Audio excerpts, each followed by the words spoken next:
Bertemu kembali dengan channel Ibra Fatih 18, channel sejarah, pengajian, ilmu leluhur dan budaya Nusantara. Saat ini kita akan berdiskusi tentang sejarah Wahabi dan invasinya ke Indonesia. Tetapi sebagai disclaimer, diskusi kita kali ini bukan bermaksud mendiskreditkan siapapun, hanya murni untuk menelisik sejarah. Aliran Wahabi didirikan oleh Muhammad bin Abdul Wahab dari Najd pada abad ke-18 Masehi. Pemahaman Muhammad bin Abdul Wahab ini sebenarnya sudah ditentang oleh ayahnya, yaitu Syekh Abdul Wahab. Bahkan sang kakak, yaitu Syekh Sulaiman bin Abdul Wahab, menulis kitab khusus tentang pemahaman Muhammad bin Abdul Wahab.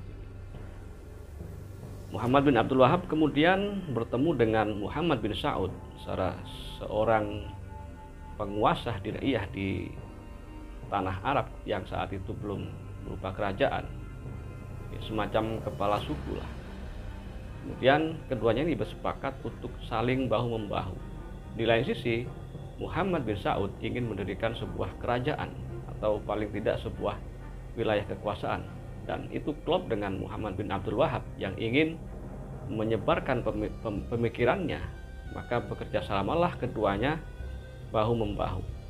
Muhammad bin Abdul Wahab memberikan fatwa-fatwa kepada para pengikutnya untuk menyokong pendirian kerajaan Arab Saudi, sedangkan Muhammad bin Saud memberikan perlindungan, keamanan, dan dana agar proyek penyebaran Wahabi ini berjalan dengan lancar. Akhirnya pada tahun 1823 Ibnu Saud berhasil mendirikan kerajaan Arab Saudi, dan Wahabi menjadi paham nasional mulai saat itu hingga kini. Ketika paham Wahabi sudah mapan di Arab Saudi, mereka kemudian berinisiatif untuk membongkar makam Rasulullah SAW. Hal ini mereka lakukan karena makam Rasulullah dinilai sebagai pusat kesyirikan. Kaum Wahabi bersama penguasa Arab Saudi saat itu menilai bahwa orang-orang yang berdoa di makam Rasulullah merupakan sebuah amalan yang dinilai menyembah makam Rasulullah, dan itu menurut mereka sudah murtad atau keluar dari Islam. Kemudian mereka juga melarang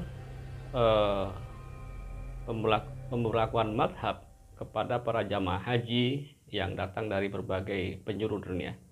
Maka dunia Islam saat itu menjadi gempar, dan salah satu yang melakukan protes keberatan adalah ulama-ulama Indonesia. Salah satu yang menjadi pionir adalah Kiai Haji Wahab Hasbullah yang berangkat ke Makkah, ke Hijaz, ke Arab Saudi dengan payung organisasi yang bernama Komite Hijaz. Alhamdulillah saat itu usulan Komite Hijaz ini diterima oleh mereka, dan mereka membatalkan rencana untuk membongkar makam Rasulullah dan tidak melarang pemberlakuan madhab di sana.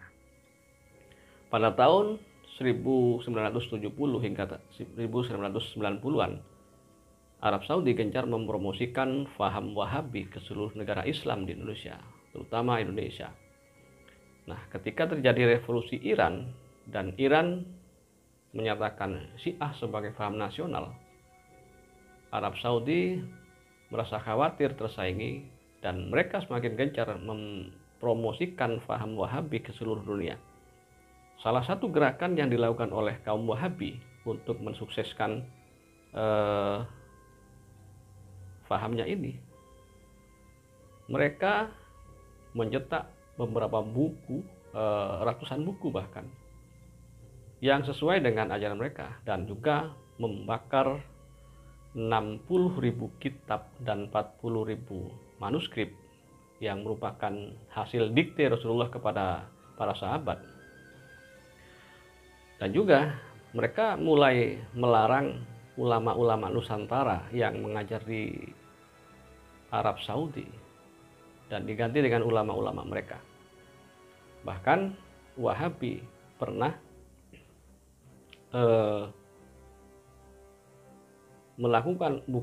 beberapa kali melakukan penyerangan terhadap mereka yang tidak mau atau menolak faham Wahabi. Pernah terjadi sebuah tragedi, yaitu penyerangan makam Sayyidina Husain di Karbala, Irak, karena Wahabi menilai makam Sayyidina Husain di Karbala ini sebagai pusat kesyirikan, di mana kaum Syiah di sana seringkali melakukan ritual-ritual penyanjungan terhadap Sayyidina Husain.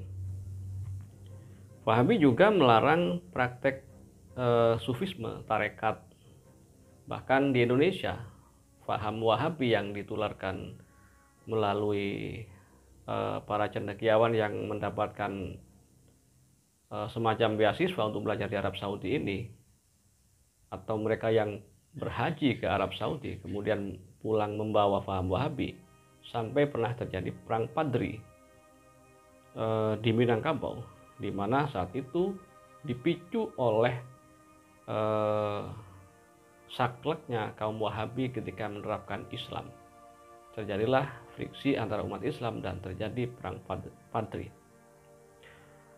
Saat ini ketika Muhammad bin Salman atau MBS, putra mahkota Arab Saudi, merasa bahwa cadangan minyak di Arab Saudi akan segera habis, tepatnya pada tahun 2030,